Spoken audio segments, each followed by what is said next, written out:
3주간 평안하셨습니까? 예.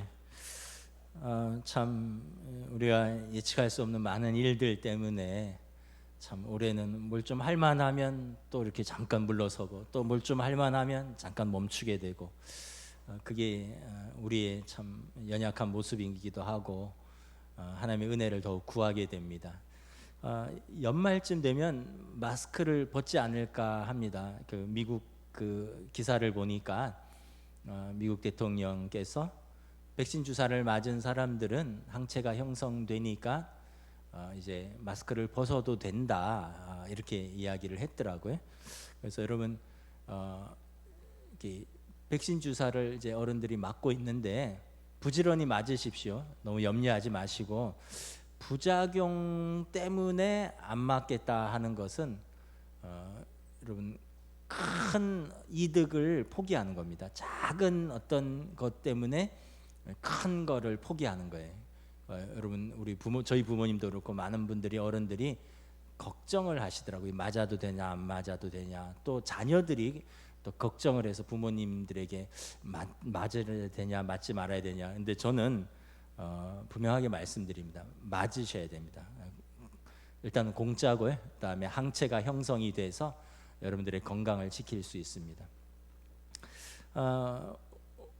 오늘은 이제 우리가 다시 에베소서 4장으로 돌아가도록 하겠습니다. 우리가 어린이 주일, 어버이 주일을 맞이해서 에베소서 강해를 하다가 6장으로 건너뛰어서 부모에게 주는 권면, 자녀들에게 주는 권면으로 말씀을 보았는데 이제 다시 에베소서 4장으로 돌아가서 그리스도 안에서의 새 사람에 대해서 말씀을 전하도록 하겠습니다. 바울 사도께서는 에베소교회 성도들에게 권면합니다. 이전에 우리가 예수 믿기 전에는 우리가 세상 사람들과 똑같이 살았다. 그것은 이제 육신을 따르는 삶이고 어떻게 보면 이것은 우리의 옛 사람의 모습이다. 그러나 우리가 예수 믿고 거듭났으면 우리는 새로운 삶을 살아야 한다.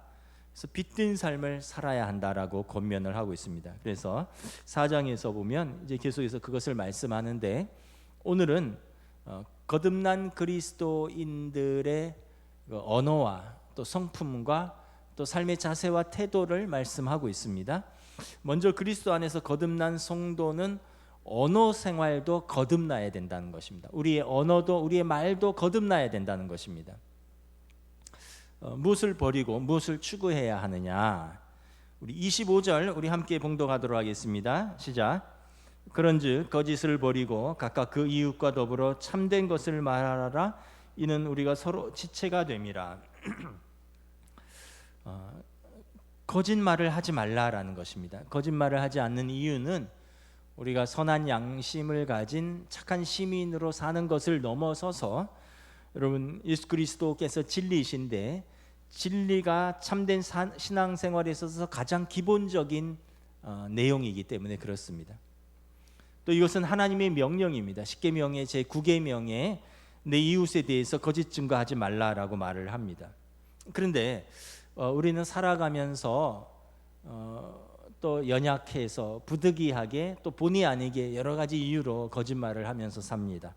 금전적 이해관계로 또 난처한 상황을 모면하기 위해서 또 열등감을 가진 사람들은 시기와 질투로 우월감을 가진 사람들은 과장과 위선으로 거짓말을 합니다. 또 용기가 없어서 참말을 할 수 없어서 거짓에 침묵을 하기도 합니다. 때로는 선의의 거짓말을 하기도 합니다. 그러나 이 선의의 거짓말도 거짓말입니다. 거짓은 거짓일 뿐입니다. 거짓으로 가져온 평화는 잠시의 위장된 평화일 뿐입니다. 근본적인 해결이 되지 않는 것입니다. 오히려 진리가 근본적인 해결을 하는 것입니다.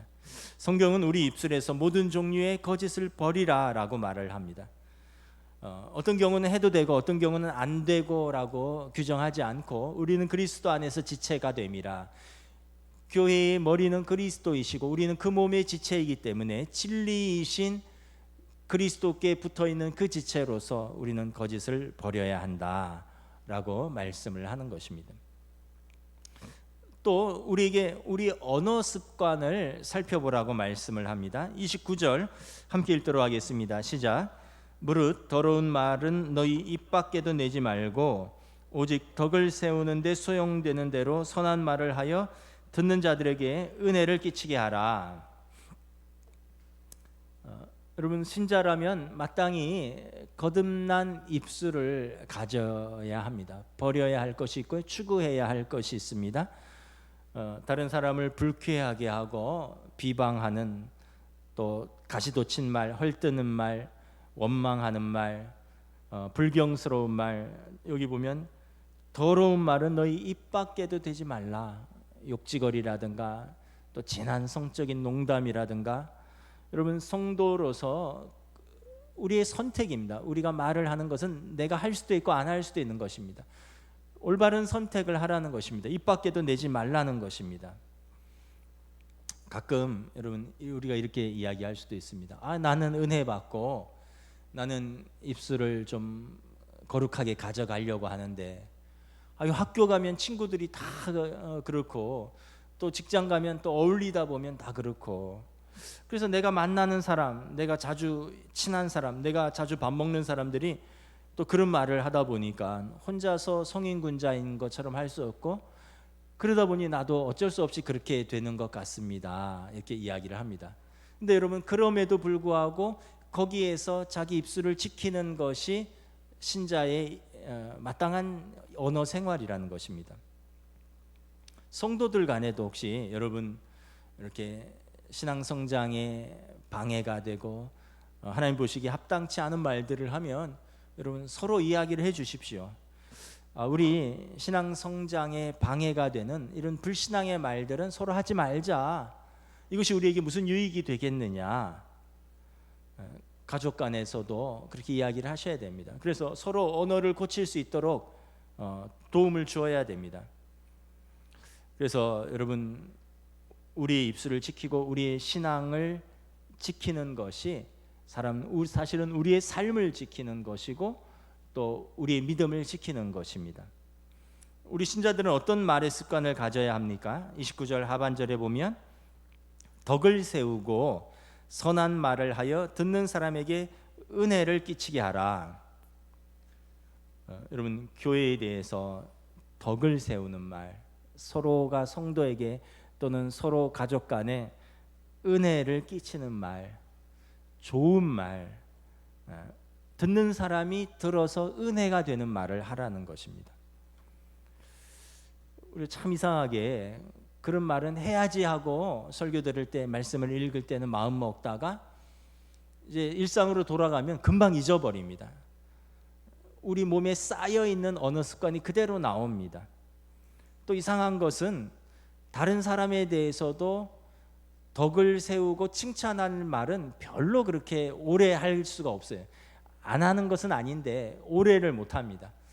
보통 자기에게 덕이 되는 말, 자기 자랑, 또 자기 자식 자랑, 이런 것들은 뭐 오랫동안 할 수 있는데, 남을 세우고 남을 격려하고 남을 칭찬하는 말은 좀채 하지 못합니다. 좀 좋은 말을 하려고 그러면 그건 말이야 그러면서 또 이렇게 살짝 방향을 돌려버립니다. 신기하게도 이렇게 비방하는 말, 흉보는 말은 그렇게 쉽게 한다는 거죠. 왜 그럴까요? 우리의 죄된 본성 때문입니다. 우리의 죄된 본성이 미움과 질투와 경쟁이기 때문에 그렇습니다. 이것이 우리의 옛 모습이기 때문에 그렇습니다. 성도인 우리가 예수 믿고 여전히 옛 생활의 언어 습관에 사로잡혀 있다면 성령님께서 어떻게 하시겠습니까? 우리 30절 봉독하도록 하겠습니다. 시작. 하나님의 성령을 근심하게 하지 말라. 그 안에서 너희가 구원의 날까지 인치심을 받았느니라. 어떻게 된다고요? 하나님의 성령이 근심한다는 것입니다. 우리 안에 내주하고 계신 하나님의 영, 예수 그리스도의 영이 우리의 옛 모습으로 인하여 근심하고 슬퍼한다는 것입니다. 여러분, 뭐 학생들도 있고 청년들도 같이 예배를 드리는데, 만약에 우리 부모님들이, 우리 자녀들이 형제들 간에 막 동생한테 막 욕을 한다면 또는 자녀들이 집에서 전화 통화를 하는데 친구들에게 아무렇지도 않게 막 상스러운 욕지거리를 한다면 부모님들이 어떻게 생각하실까요? 야, 우리 아들 남자답네, 멋지네, 이럴까요? 야, 우리 딸 어디 가도 기죽지는 않겠네. 그래, 여자라고 질 수는 없지, 말 똑부러지게 잘하네, 이렇게 이야기를 하시겠습니까? 아니면 근심할까요? 사랑하는 아들이, 사랑하는 딸이 그 입술에 아름다운 말을 담아야 되는데, 나는 그렇게 못 살았지만 우리 아이들은 그 입술을 지키기를 원하는데 그 입술에 욕을 담고 상스러운 말들을 담으니까 근심하지 않겠습니까? 그걸 기뻐하고 좋아할 부모는 없겠죠. 마찬가지입니다, 여러분. 하나님께서 하나님의 자녀들인 우리가 부르심에 합당하지 않은 말을 하고, 또 더 나아가서 뭐 욕도 하고 성적인 말들도 서스럼 없이 하고, 더 나아가서 다른 사람을 깎아내리고 비방하는 말들을 한다면 하나님 아버지는 마음이 어떠시겠습니까? 야, 자녀들이 세상에 기죽지 않고 당당하게 사는구나, 이럴까요? 아니면 근심할까요? 우리 안에 계신 성령님이 근심하고 슬퍼한다는 것입니다. 저는 도무지 이해가 안 되는 부분이 뭐냐 하면, 어린 아이들은 아직 자아라든가 인격이 미성숙하고 완성되지 않아서 또 또래들에게 영향을 많이 받기 때문에 욕을 할 수도 있다라고 생각을 합니다. 옳은 것은 아니지만. 그런데 어른이 돼서도 욕을 아무렇지도 않게 하는 사람들이 많더라고요. 어른이 됐는데 자기 아이들 앞에서, 가족들 앞에서, 또 성인들끼리, 심지어는 교인들끼리도 저는 좀 이해가 잘 안 가요. 부끄럽지 않은가? 부모가 아이들 앞에서, 자기 아이들 앞에서 막 상스러운 욕지거리를 하고, 교인들이, 성도들이, 심지어 또 목사가 있는데도 농담처럼 하면서 욕을 막 하고, 그 자기 입에 말은 자기 인격인데 부끄럽지 않은가? 그 저는 좀 잘 이해가 안 가요. 그런데 잘 인식을 못하는 것 같습니다. 사랑하는 여러분, 성령님을 근심시키지 마십시오. 여러분들의 자녀가 합당치 않은 말을 할 때 부모가 근심하듯이 하나님의 자녀가 부르심에 합당치 않은 언어 습관을 가진다면 하나님 아버지께서 근심하신다는 것입니다. 우리 입술에서는 거짓을 제하고 욕을 제하고 입술을 열어서 우리가 기도하고 말씀을 전하고 듣는 사람에게 은혜를 전할 수 있는, 생명을 살릴 수 있는 생명의 언어, 듣는 사람에게 선한 말을 하여 은혜를 끼칠 수 있는 은혜의 말을 할 수 있도록 지혜를 달라고 기도하시기를 부탁드립니다. 여러분, 그 다음엔 성도가 거듭난, 그리스도 안에서 거듭난 새 사람은 무엇이 거듭나야 되냐면 성품이 거듭나야 됩니다. 우리 26절 함께 읽도록 하겠습니다. 시작. 분을 내어도 죄를 짓지 말며 해가 지도록 분을 품지 말고. 27절까지 읽습니다. 마귀에게 틈을 주지 말라. 여기 말씀을 잘 보면 분노 그 자체를 내지 말라는 말은 아니에요. 왜냐하면 우리가 육신이기 때문에, 혈기가 있기 때문에 분노 자체를 안 낼 수는 없습니다. 우리가 예수님도 아니고, 예수님도 심지어 거룩한 분노는 내셨습니다. 근데 우리가 내는 분노는 대부분 육신의 분노입니다. 혈기입니다. 내 뜻대로 안 되기 때문에, 내 마음대로 안 되기 때문에, 내가 마음에 들지 않기 때문에 내는 분노입니다. 근데 화내는 것 자체는 그럴 수 있다는 거죠. 왜냐하면 우리가 육신이고 우리가 연약하기 때문에. 그런데 문제는 뭐냐면 그 분노를 키우지 말라는 겁니다. 분노를 연료로 삼아서 복수심을 키우지 말라는 것입니다. 화난 채로 그거 분노를 오래 가지고 가서 화난 채로 잠자리에 들지 말라는 것입니다. 밤은 분노를 기르기 좋은 때입니다. 화를 품고 분노를 기르며 복수하며 이를 갈며 밤을 지새우지 말라는 것입니다.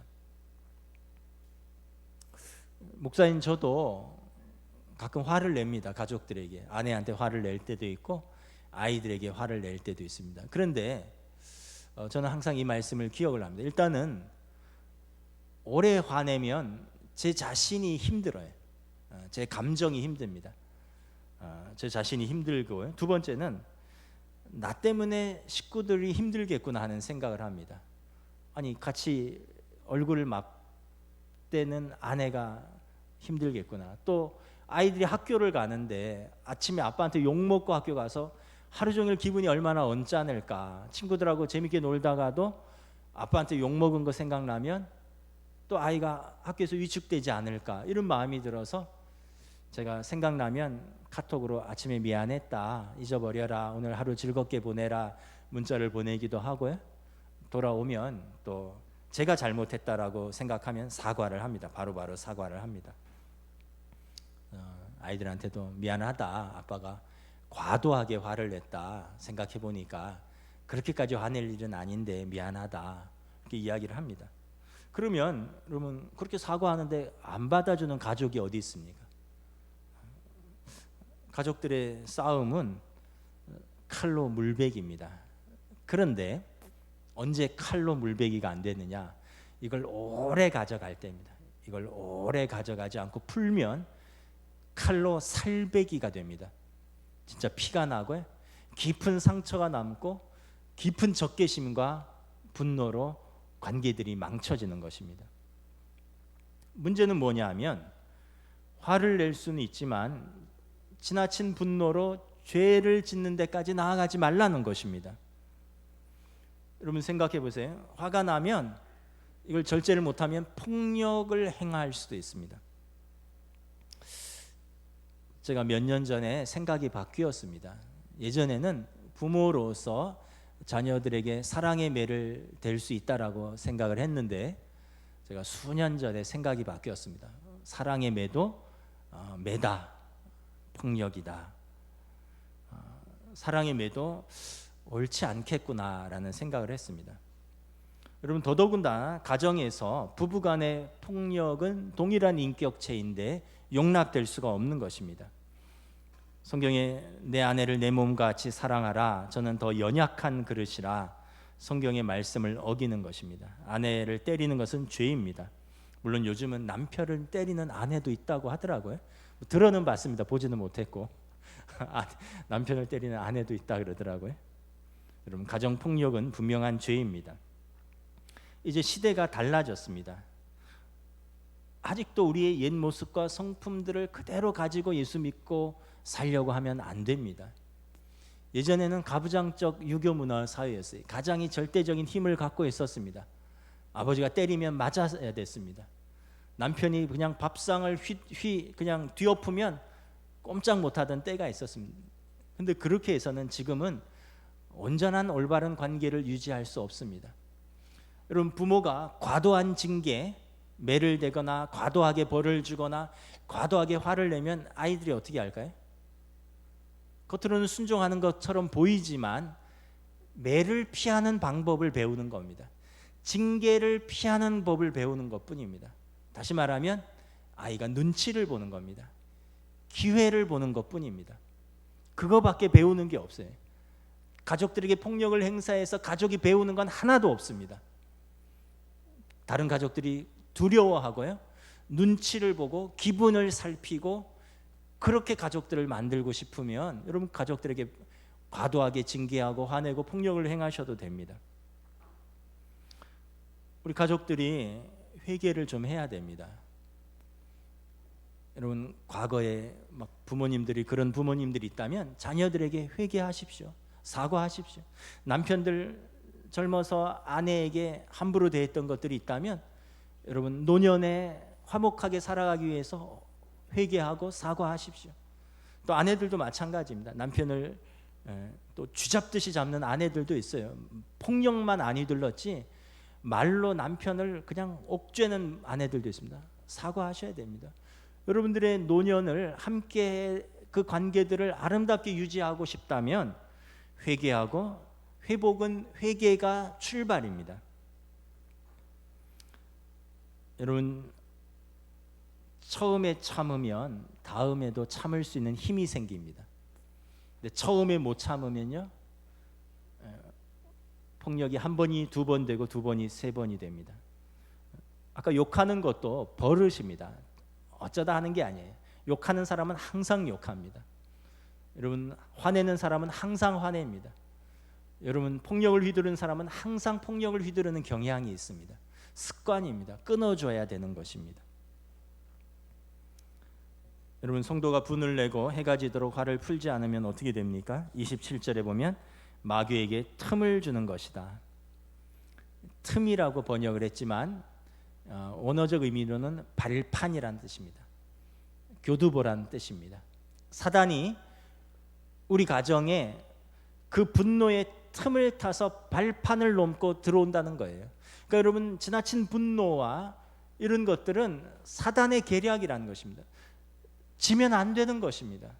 믿음으로 사단의 계략에 맞서 싸워야 되는 것입니다. 우리의 성품을 우리가 지키려고 하는 게 아니라 성령님께 맡겨야 되는 것입니다. 교두보가 뭡니까 여러분? 우리 인천 상륙작전 아시죠? 6.25 전쟁 때 낙동강까지 밀렸을 때 연합군이 인천 상륙작전을 감행을 해서 교두보를 마련을 했습니다. 그리고 동서를 쫙 갈라서 남과 북을 이렇게 고립시키고 소탕작전을 벌인 거죠. 여러분, 사단이 우리의 과도한 분노와 더 나아가 이것으로 죄를 짓는 데까지 나아가면 사단이 우리 가정에 교두보를 세우는 것입니다. 그리고 그 틈으로 들어와서 우리의 관계들을 다 깨고 무너뜨리는 것입니다. 우리의 좋은 성품들, 우리의 믿음들을 다 무너뜨리는 것입니다. 그래서 여러분, 가정이 깨어지고요, 교회의 평안이 깨어지는 것입니다. 일단 교두보를 내어주면 성도가 자기의 분노를 주관하기보다는 분노가 성도를 주관하게 되는 것입니다. 마태복음 5장에서 산상보훈에서 예수님께서 말씀하셨습니다. 형제에게 노하는 자마다 심판을 받게 되고 형제에게 욕설을 하는 자는 공회에 잡혀가게 되고 미련한 놈이라고 하는 자는 지옥불에 들어가게 되리라. 예물을 제단에 드리다가 거기서 내 형제에게 원망 들을 만한 일이 생각나거든 예물을 제단 앞에 두고 먼저 가서 형제와 화목하고 그 후에 와서 예물을 드리라. 성도의 가능성은 어디에 있느냐? 분노를 안 내는 것이 아니라 분을 내었지만 말씀으로 깨달은 즉시 회개하고 돌이키는 것이 우리의 가능성인 것입니다. 그래서 일보 후퇴했지만 다시 이보 전진을 믿음으로 하는 것입니다. 이것이 그리스도 안에서 거듭난 새 사람이 우리의 인격과 우리의 성품을 주님께 의탁할 때 가능한 것입니다. 그렇다면 그리스도 안에서 거듭난 새 사람이 추구해야 될 성품은 무엇입니까? 32절 함께 읽도록 하겠습니다. 32절 시작. 서로 친절하게 하며 불쌍히 여기며 서로 용서하기를 하나님이 그리스도 안에서 너희를 용서하심과 같이 하라. 여러분, 서로 친절히 대하라는 겁니다. 가족들에게 친절히 대하셔야 됩니다. 그게 그렇게 어려운가요? 여러분들의 가족들인데, 여러분들이 사랑해서 결혼한 배우자고 여러분들이 사랑해서 낳은 자녀들인데 친절하게 말씀하십시오. 친절하게 대하십시오. 예수님께서 말씀하셨습니다. 황금률이죠. 너희가 대접받고자 하는 대로 남을 대접하라. 우리가 상대방이 나를 친절하게 대하기를 원하면 나도 친절하게 대하십시오. 또 여러분, 서로 불쌍히 여기십시오. 남편들은 아내를 바라보면서 나 하나 보고 젊어서 시집 와서 고운 얼굴, 고운 손, 이제 다 나이 들고 거친 손, 또 주름진 얼굴이 되었구나 하면 미안한 마음이 생기지 않나요? 불쌍한 마음이 생기지 않습니까? 나랑 살면서 고생하고 내 뒷바라지하고 애들 키우고 살림 살면서 고생 많이 했구나.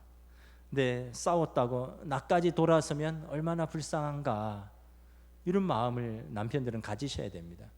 아내들도 마찬가지입니다. 남편 전쟁터와 같은 세상에서 가족 부양하려고 자존심과 때로는 수모를 당하면서도 그래도 가족들 부양하려고 애쓰고 힘쓰는데 집에 와서도 위로받지 못하고 안식을 얻지 못한다면 어디 가서 내 남편이 위로받고 안식을 얻을까? 나라도 위로해야 되지 않겠느냐. 여러분, 남편들을 불쌍히 여기십시오. 서로를 긍휼히 여기고 서로를 불쌍히 여기며 주님이 우리를 용서하셨듯이 서로 용서하라는 것입니다. 당신 때문에 내 인생 망가졌다고, 당신만 안 만났으면 내가 이 고생 안 했을 거라고, 이게 아니라 여러분, 서로를 긍휼히 여기고 서로 불쌍히 여기고 서로를 용서하면서 친절히 대하라는 것입니다. 여러분, 이것이 우리 그리스도인들의 성화된 삶의 모습입니다. 이게 연습한다고 되는 게 아닙니다. 이게 배운다고 되는 것도 아니고요. 이게 교양이 있다고 되는 것도 아닙니다. 성령님이 우리 마음을 변화시켜야 됩니다. 예수께서 우리가 예수님을 마음에 영접할 때 우리 안에 성령님이 임재하시고 성령님이 우리를 감화 감동하시고 깨닫게 하시고 우리를 말씀에 순종하도록 우리를 인도하실 때 우리가 자꾸 그렇게 반응할 때 변화되는 것입니다. 마지막으로 여러분, 그리스도 안에서 거듭난 성도의 삶의 자세와 태도를 말씀합니다. 26절 함께 읽도록 하겠습니다. 시작. 28절입니다. 시작. 도둑질하는 자는 다시 도둑질하지 말고 돌이켜 가난한 자에게 구제할 수 있도록 자기 손으로 수고하여 선한 일을 하라.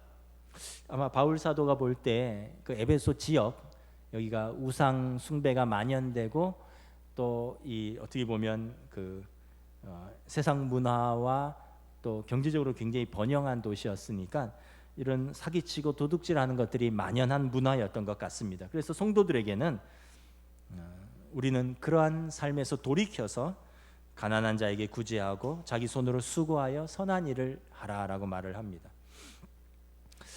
여러분, 우리가 남의 것을 대놓고 훔치는 사람은 없죠. 그러면 요즘 감옥 가죠. 그런데 우리가 보면 우리가 자기의 유익을 위해서 다른 사람의 마음을 훔칩니다. 자기의 유익을 위해서 다른 사람의 시간을 훔칩니다. 자기 유익을 위해서 다른 사람을 착취하고 또는 여러분, 우리가 그 인생들을 도둑질하는 것들이 있습니다. 저는 좀 이해가 잘 안 가는 게 있어요. 자본주의 사회에서 이해를 해야 된다고 하는데 왜 비정규직과 정규직의 차이가 2배의 월급이 나고 사원과 CEO의 차이가 100배, 200배, 1000배가 나는지 이해가 잘 되지 않습니다. 적당히 그 사람의 기술과 전문성과 경력을 존중해서 서너 배 차이 나고 또는 CEO나 주요 책임자들이 10배, 20배까지 받는 거는 자본주의 사회에서 능력 위주니까 이해를 한다고 해도 어떤 사람은 100배를 받고 어떤 사람은 시간당 8,360원을 받고는 저는 도저히 이해가 안 가더라고요. 여러분은 이해가 가는지 잘 모르겠습니다. 여러분, 우리가 여기 보면 가난한 자에게 구제할 수 있도록 자기 손으로 수고하여 선한 일을 하라. 성실히 일하고요. 그 성실히 일한 수고한 대로 우리가 거두는 것이 마땅하고요. 그리고 그것을 통해서 우리가 다른 사람을, 약한 자들을 섬기기도 해야 되는 것입니다. 제가 볼 때 우리 사회가 조금 비정상적입니다. 지금 투기 사회예요. 투기 사회. 그럼 투자와 투기가 어떻게 다릅니까? 투자는 내가 자금이 들어가거나 내가 투자한 것에 기대한 것에 정당한 수익을 거두는 게 투자고요. 투기는 뭡니까? 비정상적으로 뭔가를 거두거나 또 기대하는 것이 투기입니다. 인베스트먼트와 스페큘레이션을 구분을 해야 돼요. 여러분, 집은 살려고 사는 거죠. 주거의 안정을 위해서. 근데 이게 몇 년 사이에 2배, 3배 오르고 또 그러한 것을 즐기고 그렇지 못한 사람들은 슬퍼하고 완전히 투기 사회인 거죠. 여러분, 주식은 은행 예금이 워낙 낮으니까 여러분, 기업에 투자해서 은행 예금보다 조금 더 높은 수익을 기대하고 내 돈을 투자하는 것이 투자인데 지금은 우리가 그런 것보다는 몇 배를 올려서 우리가 몇십 배를 올려서 이것으로 한몫 잡겠다 이러면 여러분 투기입니다. 특별히 요즘 젊은 이들이 가상화폐 코인에 투자를 하는데 제가 물어봤더니 저희 둘째가 고등학교를 막 졸업한 둘째가 그러더라고요. 자기 친구들 중에 안 하는 애들이 없대요. 코인을. 나만 하네요 이러는 거예요. 깜짝 놀랐어요. 근데 여러분 생각해 보세요. 일론 머스크 말 한마디에 하루 만에 30% 올랐다가 말 한마디에 30% 떨어졌다가 이게 투자인가요? 투기이죠. 스페큘레이션입니다. 이거는. 지금 우리 사회가 굉장히 비정상적인 사회라는 것을 우리가 알 수 있는 거죠. 이도 저도 안 되니까 아이들이 각자 도생의 삶 속에서 이렇게라도 해서 나는 내 삶을 경제를 추구해야겠다 이러는 거죠. 여러분 성경은 우리에게 어떻게 살라고 권면합니까? 28절 말씀에 돌이켜 가난한 자에게 구제할 수 있도록 자기 손으로 수고하여 선한 일을 하라라고 권면합니다. 성실하게 땀 흘리면서요 정당한 일로 돈을 벌고 자기도 먹고 일할 수 없는 다른 사람도 도우면서 살라는 것입니다. 자기 벌었다고 자기 혼자만 즐거워하고 자기 혼자만 먹고 살지 말라는 것입니다. 두루두루 살피면서 살라는 것입니다. 그러니까 CEO들은 노동자들을 살피면서 살아야 되는 거예요. 여러분 빈익부 부익부가 어느 때보다도 극심한 이 시대에 상위 몇 프로가 대한민국의 부의 대부분을 이렇게 차지하고 있는 이 사회 속에서 뭔가 제도도 바뀌어야 되고 생각도 바뀌어야 되는 것입니다. 예수 믿는 사람은 부르심에 합당하게 삶의 전반에 걸쳐서 변화를 가져와야 됩니다. 세례 요한이 요단강가에서 선포했습니다. 회개하라 천국이 가까이 왔느니라. 회개에 합당한 열매를 맺으라. 누가복음 3장에 보면 세례 요한의 이 불같은 메시지를 듣고 사람들이 질문합니다. 그리하면 우리가 무엇을 하리이까? 옷 두 벌 있는 자는 옷 없는 자에게 나눠줄 것이요 먹을 것 있는 자도 그렇게 할 것이니라. 그 말을 듣고 세리들이 질문했습니다. 선생이여 우리는 무엇을 하리이까? 정한 세 외에는 늑증치 말라. 군인들이 우리는 어떻게 할까요? 묻습니다. 사람에게 강포하지 말고 무소하지 말고 받는 요를 족한 줄 알아. 이 한자로 좀 어렵게 되었지만 힘써서 빼앗지 말고 받는 월급으로 족한 줄 알라. 여러분 얼마나 놀라운 말씀입니까? 2000년 전에 상상도 못할 그런 윤리를 가지고 살아가라라고 예수님 말씀하시는 것입니다. 예수 믿고 회개하고 새 삶을 사는 사람들이 이러한 합당한 삶의 자세와 태도로 살아야 된다는 것입니다. 그것이 부르심에 합당한 신자의 삶의 모습이다라고 말하는 것입니다. 오늘의 결론입니다. 우리 30절 함께 읽도록 하겠습니다. 시작. 하나님의 성령을 근심하게 하지 말라. 그 안에서 너희가 구원의 날까지 인치심을 받았느니라. 여러분 이것이 우리의 합당한 모습입니다. 말씀을 마치겠습니다. 여러분 하나님 앞에서 또 이웃 앞에서 우리가 예수 믿고 또 부르심에 합당하게 우리의 언어와 우리의 성품과 우리의 삶의 자세와 태도를 바꿔갈 때 그곳에서부터 회복이 일어날 것이고 그곳이 천국이 될 것입니다. 찬양하시겠습니다. 찬송가 455장 찬양하겠습니다.